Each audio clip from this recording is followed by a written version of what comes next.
Saya masih bersama Ketua Umum PSSI Pak Erick Thohir. Pak Erick Thohir, pada saat kita bicara ini beberapa jam yang lalu sudah trending Kluivert out. Itu menunjukkan penolakan karena mereka kecewa kalau membaca dari moodnya pecinta bola. Ketika mereka kecewa STY dipecat dan kemudian penggantinya, maaf ya, cuman segini aja gitu, yang tidak memiliki track record pelatih. Dia mungkin legenda pemain tetapi tidak pelatih. Tapi harus diberi kesempatan karena ini kan pilihan yang kita sudah ambil gitu. Dan kita coba dengan kalkulasi yang baik. Dan gini loh, kalau masalah out-outan ya, setelah Piala AFF pun ada Erick out. Saya juga bingung kadang-kadang. Ini sepak bola kita nggak sehat. Kenapa? Coach Justin yang saya rasa pro STY, yang sangat saya rasa profesional, ketika di ujung ada kritik di buzzer abis.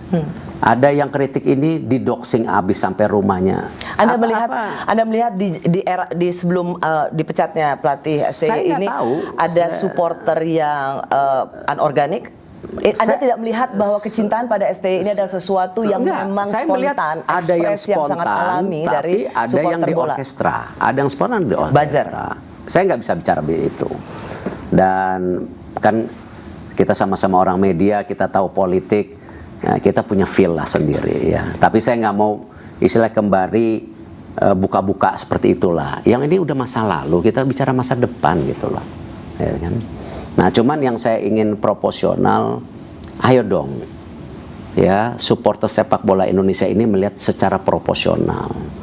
Ya, jangan sekarang ada gerakan menghancurkan tim nasional. Ya. Lah, ini tim kita kok dipecah belah antara diaspora dan pemain Indonesia yang di sini katanya di-follow, di sini unfollow. Enggak usah. Ini bangsa kita, ini mereka udah jadi merah putih semua gitu. Pak Erick, ya kan? Persoalannya juga setelah mungkin ada yang bisa move on karena STY yang dianggap berprestasi kemudian diputus kontraknya, tetapi pilihannya sementara Kluivert itu tidak memiliki rekam jejak pelatih gitu. Nah, ini sekali lagi menimbulkan, kalau dibilang rekam jejak sebagai pelatih, enggak, CV sebagai pelatih yang gemilang kalau dibandingkan dengan STY. Banyak pelatih yang sukses tidak punya rekam jejak yang bagus jadi sukses. Ya, Zidane, bekas pemain legenda, sukses di Real Madrid. Beri kesempatan gitu. Dan kalkulatif yang kita lakukan tadi kan, kita ini membentuk sebuah tim. Ya, bahwa tidak bisa terjadi degenerasi tim nasional kita ini menjadi sebuah kultuisme. Ini penting gitu, karena kita benar-benar ingin tadi mimpinya kita jaga.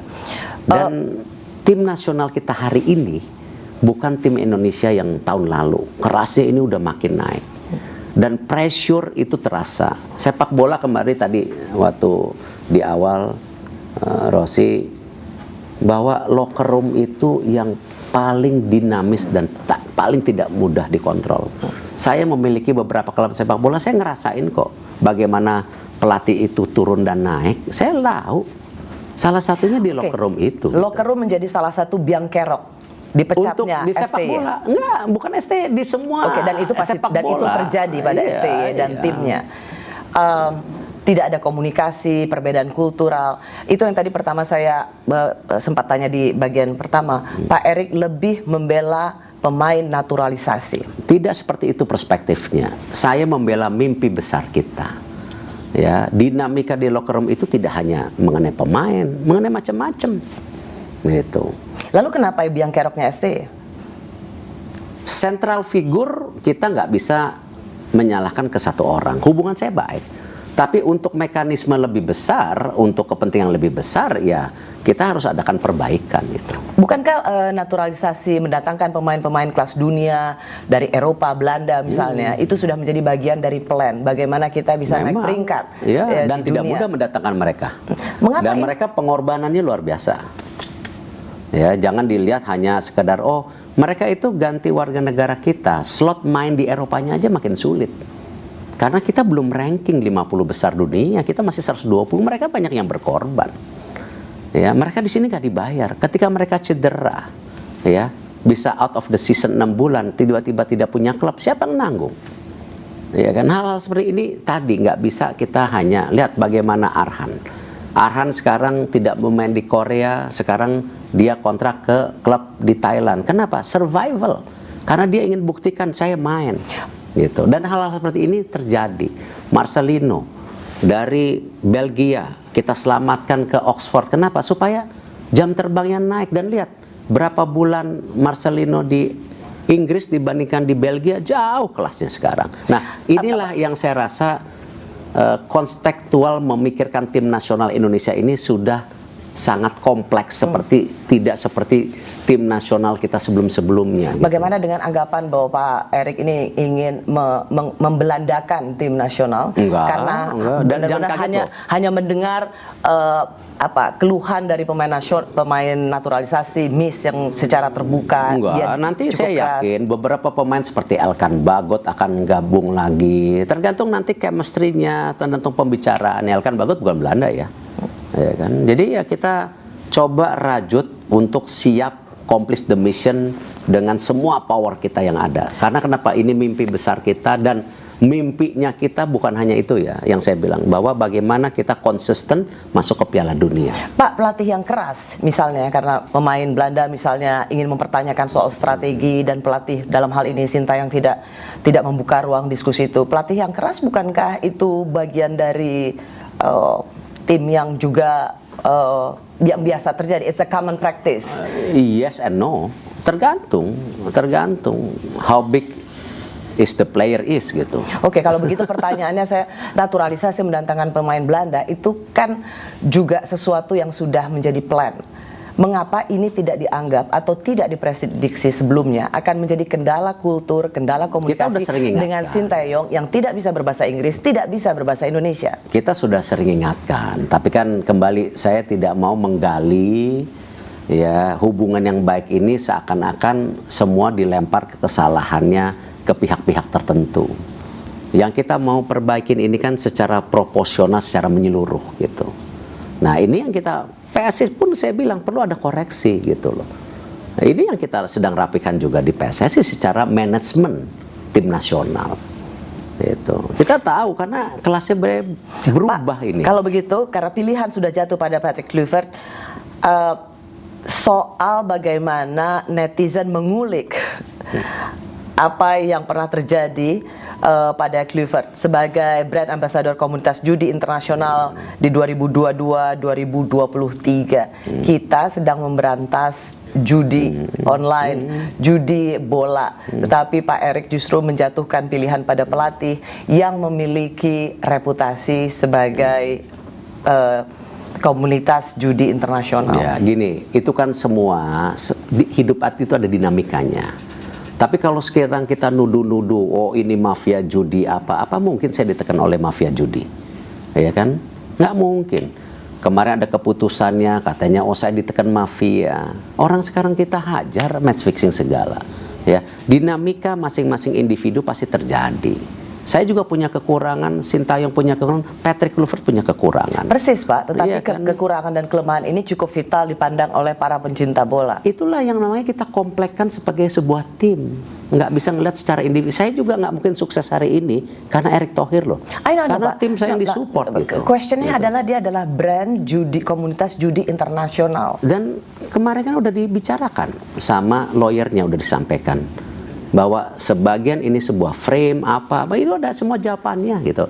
Nanti Patrick datang silahkan ditanya langsung gitu. Tapi jangan kita menjadi bangsa yang menjadi setting bahwa oh ini udah pasti gagal. Ya kalau gitu nggak usah bicara gitu. Kalau gitu ya sama juga. Ya kan nggak usah kita ikut Piala Dunia.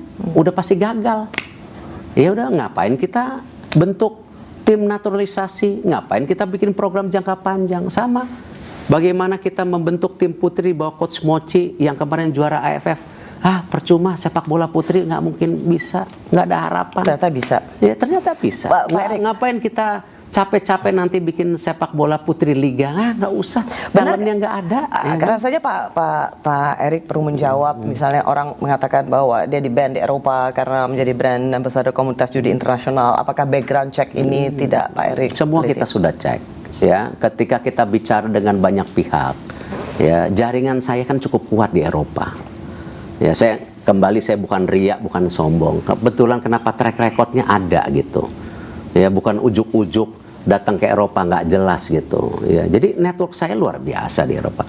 Hubungan Indonesia sekarang dengan FIFA tidak mungkin seperti ini kalau tidak ada track record yang baik.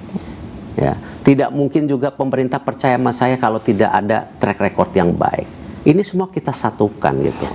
Dan artinya apa? Semua ini kita sudah lakukan, sudah kita hitung semua. Tokoh-tokoh besar ya yang ada di Eropa saya ajak bicara. Ya, kenapa kemarin juga sempat leak di Tuttosport? Karena mungkin saya pernah interview pelatih Itali, salah satunya Pemikiran. Gitu. Cuman saya pikir-pikir, aduh nanti Itali, Belanda salah lagi. Ini kan semua kompleksitas ini yang harus kita coba benar-benar hitung gitu. Jadi nah, tapi poinnya saya kembali, ini kita sudah punya plan, program semua yang baik. Eksekusinya harus baik. Jadi kalau pemain naturalisasi nggak cocok dengan Kluivert, Anda pecat juga? Belum tentu, kita lihat. Seperti apa nggak cocok. Kemarin ketika Elkan Bagot tidak cocok dengan Coach Sintayong, emang saya pecat? Enggak. Saya nggak bisa ngelihat individu, tetapi lebih kepada the decision. Secara kelompok itu. Kalau cuman karena satu-satu pemain saya harus pecat pelatih, saya juga nggak akan dengerin. Selama di Inter Milan, selama di Oxford hari ini, ya kemarin enggak, saya nggak dengerin. Cuman kalau itu sudah menjadi sebuah ya movement yang nanti bisa mempengaruhi missionnya, targetnya atau mimpinya, dan saya lihat ini sudah menjadi sebuah yang bisa menggagalkan, ya saya harus ambil keputusan gitu. Jadi ini bukan target personal, bukannya satu individu dan individu lain, enggak. Ini kita benar-benar framework yang harus kita bisa laksanakan gitu. Jika tidak target tercapai, Pak Erik, yang sekarang banyak pertanyaan, kalau tidak tercapai, lalu apa yang akan dilakukan? Kami kembali saat lagi.